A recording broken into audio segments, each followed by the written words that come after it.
How y'all doing? This is Preacher Man R&B, and just another Marvel Reviews Tuesdays. This week is Season 2, Episodes 8 and 9.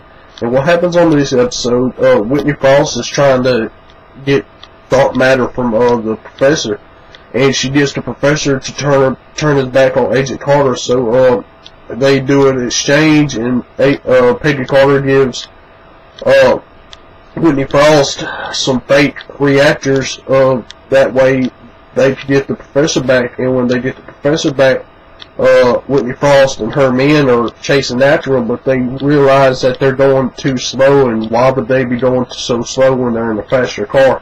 And this is when the professor gets out of his cage, his containment unit, and puts a gun to Peggy Carter's head and tells her to tell him where the reactors are, and she won't do it, so he tells Sousa to either tell him where the reactors are or he'll kill Agent Carter, and Sousa tells them that they're in the SSR building, and the doctor phases through the truck and gets in the car with Whitney Frost. And after this, the FBI agent that's been over Jack is going to get the reactor, and Jack stops him, and the FBI agent uses the memory loss gadget that the doctor of the SSR in California made, where it erases your memory, and uses it on Jack. And Peggy and Sousa ask Jack why he's there, and he says he can't remember, and she finds the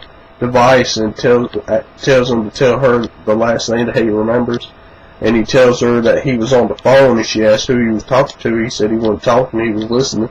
And he wrote down some coordinates where Whitney Frost is. So they go after Whitney Frost, and while they're going after Whitney Frost, Howard Stark faxes in some blueprints to make this gamma blaster, and it runs off gamma radiation, and that's a hint to the Incredible Hulk, because that's how the Incredible Hulk becomes Incredible Hulk, is because of gamma radiation.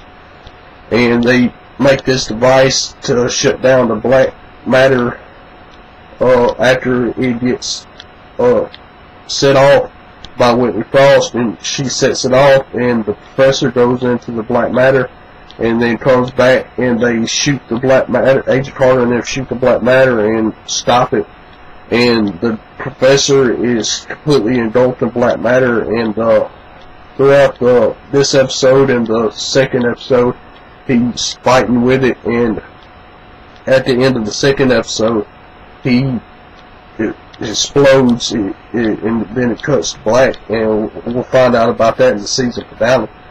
But what happens is that Sousa and Jack make a plan with the FBI agent to go across Whitney Frost to use the gamma blaster on her. And what Jack really does is tells the doctor who makes all the gadgets to make a bomb, that way he could blow up Whitney Frost and the FBI agent and everybody else that's in the building. And Peggy Carter gets the doctor to make this jamming device, that way it would jam the bomb. And Jack tells the doctor to unjam it or he'll die, and the doctor unjams it, and Peggy Carter got the gun to Jack's head and tells him to drop the mechanism to set off the bomb, and he tells him he can't do that. And that's basically what all happened in these two episodes. What do y'all think is going to happen in the season finale? Do y'all think Whitney Frost is going to get powered up, or do you think Jack will blow up the building? As always, Preacher Man R&B signing out, guys. GG's. I'll see y'all next time.